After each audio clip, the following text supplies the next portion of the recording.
Food for foodies में आपका स्वागत है। मैं हूं रितिका और आज के एपिसोड में हम बनाने वाले हैं बहुत ही डिलीशियस ब्रेकफास्ट रेसिपीज। सुबह सुबह की भागदौड़ में हम लोग अक्सर अपना ब्रेकफास्ट कॉम्प्रोमाइज़ कर देते हैं, बट आज की जो रेसिपीज़ हैं वो बहुत ही ज़्यादा इजी और टेस्टी होने वाली हैं। इसे आप सुबह सुबह जल्दी से बना सकते हैं और इस वीडियो में आपको पूरे 5 ब्रेकफास्ट रेसिपीज़ ऑप्शन मिलेंगे जो बहुत ही ज़्यादा हेल्दी हैं और टेस्टी होने के साथ साथ ये जल्दी से बन जाते हैं। तो आइए आज के एपिसोड शुरू करते हैं और हमेशा की तरह हमारा फर्स्ट ब्रेकफास्ट ऑप्शन जो है वो एक स्मूदी है। बनाएंगे papaya smoothie. It's very delicious and very good for stomach. तो आइए शुरू करते हैं। आइए बनाना शुरू करते हैं डिलिशियस पपाया स्मूदी। और इसे बना रही हूँ मैं अपने लिब्रा पोर्टेबल ब्लेंडर में, जिसका फुल रिव्यू मैंने रिसेंटली आपके साथ में शेयर किया था। इसमें शेक्स, स्मूदीज, जूसेस आप जब चाहे जहाँ चाहे बना सकते हैं। तो यहाँ सबसे पहले मैं डाल रही हूँ पपाया। इसको मैंने हाफ फिल कर दिया है पपाया से ही। पपाया स्मूदी डाइजेशन के लिए बहुत अच्छी होती है और कॉन्स्टिपेशन वगैरह अगर रहता हो तो ये बिल्कुल रामबाण है, इसे ज़रूर लेना चाहिए। साथ ही मैं इसमें डाल रही हूँ थोड़ा सा प्रोटीन पाउडर। ये बिल्कुल ऑप्शनल है, आप चाहें तो यहाँ पे थोड़ी सी चीनी डाल के भी काम चला सकते हैं। और डाला है मैंने यहाँ पे दूध। यहाँ पे मैंने अप्रॉक्सीमेटली 250 ml मिल्क डाला था। डबल क्लिक करेंगे और ब्लेंडर ऑन हो जाएगा। आपने कभी नोटिस किया है पपाया शेक अगर आप रख देते हैं तो काफ़ी थिक हो जाता है और आपको उसे रीब्लेंड करना पड़ता है, बट इसमें ऐसा नहीं है। आप चाहें तो इसे पोर्टेबल ब्लेंडर में ही स्टोर कर सकते हैं और बाद में इसे एक बार और चर्न कर दीजिए। ये देखिए एकदम thick and smooth papaya smoothie बनके हमारी तैयार है। ये रेसिपी उनके लिए है जिनको सुबह सुबह जल्दी ऑफिस जाना होता है। आप चाहें तो ब्लेंडर अपने साथ लेके जा सकते हैं। बस इसे ब्लेंड कीजिए जहाँ भी आप बैठे हो, यानी कार में या फिर अपनी ऑफिस डेस्क में, और मज़े से स्मूदी का मज़ा लीजिए। वैसे भी अब गर्मियाँ आने वाली हैं तो आप ब्रेकफास्ट में बहुत सारी स्मूदीज़ का मज़ा ले सकते हैं, जैसे कि ग्रेप्स और वाटरमेलन। सो गाइज, ये थी हमारी बहुत ही डिलीशियस पपाया स्मूदी और ये बहुत ही डिलीशियस बनती है। अगर आप पपाया नहीं भी पसंद करते हैं तो एक बार इसे ज़रूर ट्राई कीजिएगा। अब चलते हैं हमारी अगली रेसिपी पे और इसमें बनाने वाली हूँ वेजिटेबल लोडेड मैक्रोनी। और जैसे आप डाइटिंग वाइटिंग करते हैं ना, तो डाइटिशियंस एक्चुअली ये रिकमेंड भी करते हैं कि जब भी आप कोई भी ग्लूटेन या फिर मैदा या आटा कुछ भी खाइए, उसके साथ में खूब सारा फाइबर खाना चाहिए, तो वो अच्छे से डाइजेस्ट होता है। बस इसी कॉन्सेप्ट को ध्यान में रखते हुए हमने बनाई है वेजी लोडेड मैक्रोनी। आइए पहले रेसिपी देखते हैं, फिर करेंगे इसके बारे में बातें। वेजी लोडेड मैक्रोनी, और ये मेरी फेवरेट रेसिपी है क्योंकि ये मेरे साथ साथ घर में सबको पसंद आती है। तो यहाँ सबसे पहले मैं कढ़ाई में डाल रही हूँ दसानो ऑलिव ऑयल। ऑलिव ऑयल मैं इसलिए यूज़ करती हूँ क्योंकि बहुत कम लगता है, बच्चों के लिए भी अच्छा है और हमारे लिए भी। तो यहाँ मैंने डाला है क्रश किया हुआ 1 चम्मच गार्लिक, यानी कि लहसुन अच्छे से पक जाने देंगे, तब हम उसमें डाल देंगे प्याज। प्याज को मैंने यहाँ पे लंबा लंबा काटा है और बाकी सारी सब्जियां भी मैंने इसी तरह से चॉप की हैं, जिसमें है गाजर, शिमला मिर्च और खूब सारी पत्ता गोभी। अगर आप डाइट कर रहे हैं या फिर कुछ लाइट खाना चाहते हैं तो आपको खूब सारी कैबेज खानी चाहिए, प्रोवाइडेड कैबेज आप सीजन में ही खाएं और अच्छे से देख के खाएं। और अगर आप कैबेज नहीं डालना चाहते हैं तो आप यहाँ पे और सब्जियां डाल सकते हैं, जैसे कि ब्रोकली, लाल पीली हरी शिमला मिर्च। इसमें मैंने नमक और काली मिर्च डाल दिया है। अब हम इसको हल्का सा मुलायम होने तक पका लेंगे। बिना पानी डाले ही हम इसे ढक देंगे और इसे धीमी आंच पे पकाएंगे। बीच बीच में चलाते रहिएगा ताकि सब्जियां नीचे से लगे नहीं। यहाँ पे सब्जियां थोड़ी थोड़ी पक गई हैं, बट अभी कसर थी, तो मैंने यहाँ डाला है 2 बड़े चम्मच टोमेटो केचप। ये बिल्कुल ऑप्शनल है, आप चाहें तो इसे स्किप भी कर सकते हैं, बट मुझे समाओ इसका टेस्ट बहुत अच्छा लगता है। इसे भी हम ढक के पका लेंगे। केचप का जो टेस्ट है वो चला जाता है और अच्छा सा फ्लेवर आ जाता है। और अब मैंने इसमें डाल दी है उबली हुई मैक्रोनी। ये सूजी वाली मैक्रोनी है। अब मैं इसमें थोड़ा सा मैगी मसाला डाल रही हूँ, ये भी ऑप्शनल है, आप चाहें तो स्किप भी कर सकते हैं। हमारी चटपटी मैक्रोनी बनके तैयार है। जब भी आप ग्रेन खाइए उसके साथ में खूब सारी सब्जियां खाइए, यानी 1/4 अगर ग्रेन है ना तो उसके साथ में 3/4 सब्जियां खाइए, तो ये हेल्दी रहती है। और लास्ट में मैंने इसमें थोड़ा सा विनेगर डाला है।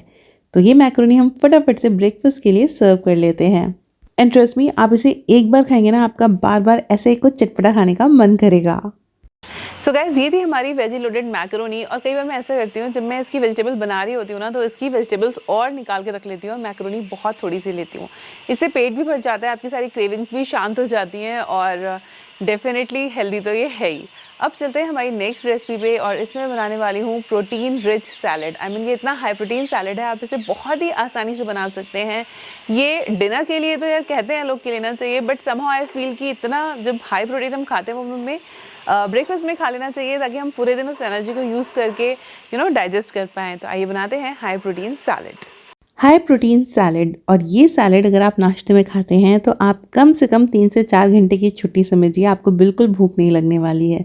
तो यहाँ सबसे पहले मैं ले रही हूँ आधा कप उबले हुए चने, इसमें मैं ले रही हूँ आधा कप ही उबली हुई लोबिया। साथ ही हम इसमें डालेंगे क्यूब्स में कटे हुए पनीर। ये तो हमारे प्रोटीन के सोर्सेस हो गए। अब बारी है फाइबर की, जो हमारे पेट को भरेगा। तो यहाँ जा रहा है खीरा, हरा धनिया बहुत ज़रूरी है, थोड़ी सी हरी मिर्च, टमाटर और प्याज।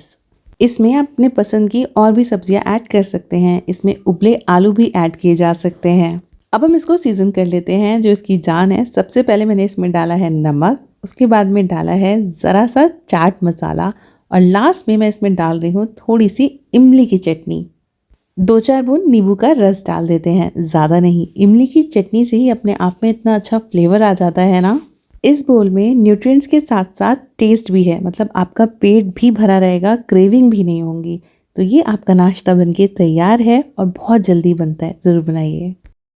सो गाइज, ये था हमारा हाई प्रोटीन सैलेड। और अगर आपके ना इंडियन टेस्ट बड्स हैं, आपको चाट मसाला, चटनी वगैरह बहुत अच्छी लगती है और थोड़े थोड़े टाइम पे ना इसकी क्रेविंग होती है, तो आप ये ज़रूर बनाइए, खाइए। इनफैक्ट एक बार मैंने भी डाइटिंग करी थी, आई मीन बहुत सारी बार करी है, तो उसमें से एक डाइटिशियन जो थी वो सुबह ब्रेकफास्ट में भेलपूरी देती थी और मुझे बहुत ही अच्छा लगता था। मतलब आप मज़े से उसको पूरा कटोरा भर के खाओ, बहुत अच्छा लगता है।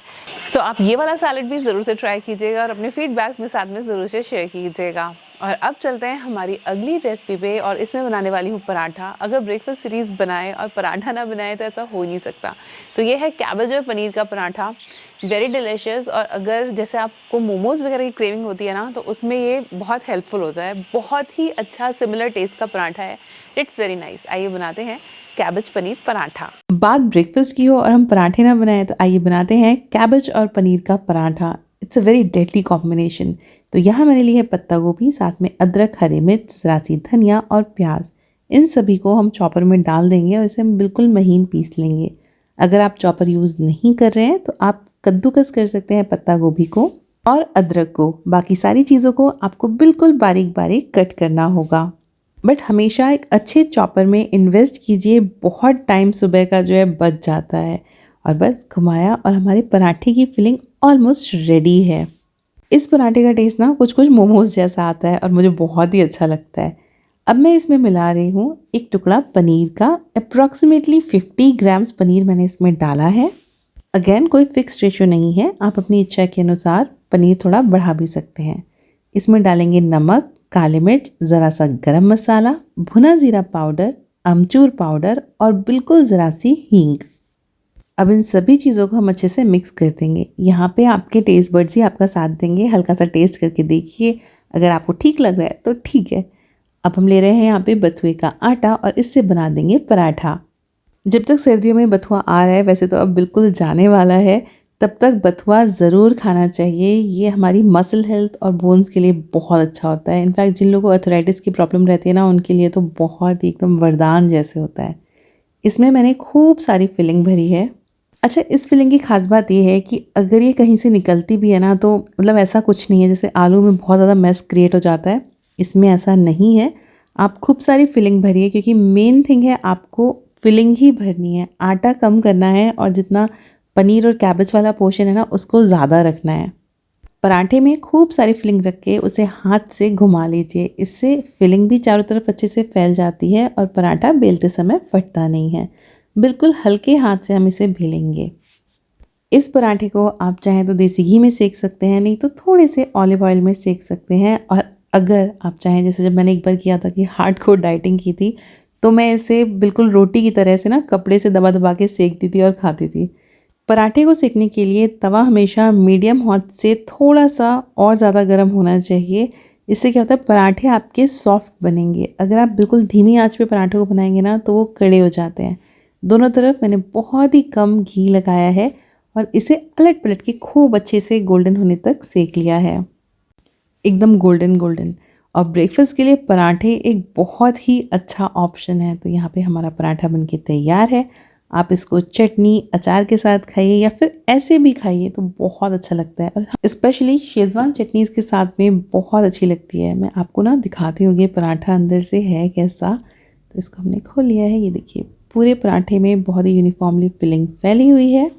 तो अब गर्मा गर्म इस पराठे को चटनी के साथ खाया जाए और ब्रेकफास्ट का आनंद लिया जाए। सो गाइस, ये था हमारा कैबेज और पनीर का पराठा। और अब बनाते हैं हम आज की लास्ट रेसिपी, जो एक सैंडविच की रेसिपी है। हम लोग अक्सर ब्रेड का यूज़ करते हैं अपने ब्रेकफास्ट में, बट ट्रस्ट में अगर आप ब्रेड का पैकेट पलट के देखोगे ना, तो आप उसमें पाओगे कि उसमें भी पाम ऑयल होता है। मैं ना बहुत सारी चीज़ें अब देखने लगी हूँ किस किस में पाम ऑयल होता है, और ऑलमोस्ट सारी नमकीन, सारे बिस्किट, सारी ब्रेड्स में होता है। तो this is also not very healthy option दो, बट इसमें जो हमने सैलेड भरा है वो बहुत ही मज़ेदार है, बड़े ही अच्छे तरीके से कलरफुल बनाया है हमने। So you can just try it out in some good bread, और अदरवाइज़ नो नीड ब्रेड बनाइए, जो मैंने अपनी रेसिपीज़ में शेयर करी है एयर फ्राइड रेसिपीज़ में। मेरी एयर फ्राइड रेसिपीज़ जो है वो बहुत ही अच्छी रेसिपीज़ हैं, मतलब आप उन वीडियोज़ को सेव कर लीजिएगा, और जब भी आप वो बनाएंगे ना, आप हमेशा तारीफ़ ही पाएंगे। तो आइए बनाते हैं डिलीशियस सैंडविच। सुबह सुबह बिल्कुल टाइम नहीं हो तो आप ये वाला सैंडविच बना सकते हैं। इसकी मैं सारी टिप्स एंड ट्रिक्स दे दूंगी। इसके लिए मैं ले रही हूँ खूब सारी लेटस को हम बेस बनाएंगे। साथ ही मैंने यहाँ पे कैबेज ली है पर्पल वाली, येलो बेल पेपर ली हुई है, थोड़ा सा प्याज लिया हुआ है। जो भी आपके पास में ऐसी सब्जियां हैं जो आप कच्ची खा सकते हैं वो आप इसमें डाल सकते हैं। इसमें उबले हुए कॉर्न जा सकते हैं, लाल पीली शिमला मिर्च जा सकती है। तो इन सारी सब्जियों को हम एक बोल में रख देते हैं, और अब हम इसमें डालेंगे एक सिंपल सी ड्रेसिंग। यहाँ पे मैंने डाला है एक बड़ा चम्मच हंकर्ड। आप चाहें तो इसमें थोड़ा सा ज़्यादा हंकर्ड डालिएगा, उससे ज़्यादा अच्छा टेक्सचर आएगा। साथ ही डाला है 2 छोटी कलियां लहसुन की क्रश करके, और नमक, काली मिर्च। बस इस फिलिंग में इतने ही इंग्रेडिएंट जाने वाले हैं। अच्छा, हंकर्ड जो होता है इसे बनाने के लिए आप जो रेगुलर दही है उसको चाय की छन्नी में करके रात में रख दीजिए फ्रिज में, सुबह आपको हंकर्ड रेडी मिलेगा। तो ये हमारी सैंडविच की फिलिंग तैयार है। इसको मैं मल्टीग्रेन सब ब्रेड पे लगा रही हूँ, पर आप चाहें तो आप इसे किसी भी रेगुलर ब्रेड पे लगा सकते हैं, नहीं तो आप रोटी में भी इसका रैप बना सकते हैं। अगर आपके पास में मस्टर्ड या फिर स्वीट ऑनियन सॉस हो तो वो भी डालिए, उससे बहुत अच्छा फ्लेवर आता है। सिंपली इसे अब हम देसी घी में सेक लेंगे। बिल्कुल 1 चम्मच घी डालना है और दोनों तरफ से अच्छे से सेक लेना है ना। ये एकदम नो टाइम ब्रेकफास्ट। और अगर आप अपने लिए बना रहे हैं, मतलब थोड़ी सी सर्विंग बना रहे हैं, तो आपको सब्जियां चॉप करने में भी टाइम नहीं लगेगा। अदरवाइज आप चॉपर्स का यूज़ कर सकते हैं। दोनों तरफ से बढ़िया से सेकिए। Very healthy and tasty sandwich. अगर आप बहुत ज़्यादा डाइट फूड खाते हैं ना, तब भी आपको क्रेविंग होती है कुछ अलग खाने की, इसीलिए टेस्ट बदल बदल के खाइए। और ये जो रेसिपी है ये वन ऑफ माई फेवरेट है। मतलब मुझे तो सैंडविचेस वैसे ही बहुत पसंद है, बट यार जब से पता लगा ना कि ब्रेड में भी पाम ऑयल होता है, तब से थोड़ा सा मन वो हो गया है। बट फिर भी वंस इन अ 15 डेज तो इट कैन डू। तो यहाँ पे मेरा सैंडविच बन के तैयार है और मैं चलती हूँ इसे खाने। आपको ये रेसिपी कैसी लगी ज़रूर ट्राई कीजिएगा और बताइएगा। और हाँ, चीज़ स्लाइसेस हो तो आप वो भी इसमें ऐड कर सकते हैं। सो गाइस, ये था हमारा वेजी लोडेड सैंडविच। वैसे बहुत ही ज़्यादा अच्छा बनता है। आप इसमें थोड़ा सा और हंकर्ड डालिए तो आपको और अच्छा लगेगा। जैसे मुझे ना ज़्यादा फ्रेश वेजीज़ और सॉल्ट एंड पेपर का टेस्ट ज़्यादा अच्छा लगता है ब्रेड के साथ में। And you can even opt for cheese, good cheese if you have. Paneer के पीसेस भी डाल सकते हैं आप इसमें। तो फिलहाल के लिए ये वाली जो रेसिपीज़ थी बस इतनी है। अगर आप आगे और इस तरह की रेसिपीज़ देखना चाहते हैं तो प्लीज़ चैनल को ज़रूर से सब्सक्राइब कीजिएगा और बेल आइकन ज़रूर से हिट कीजिएगा। आपके जो सब्सक्रिप्शंस होते हैं, आपके जो कमेंट्स होते हैं, उनसे हमें बहुत हेल्प मिलती है और मोटिवेशन मिलता है, ताकि हम और अच्छे अच्छे वीडियोज़ बना सकें। फिलहाल के लिए इस एपिसोड में इतना ही। जल्दी ही मिलेंगे अगले एपिसोड में। तब तक के लिए keep watching and bye bye.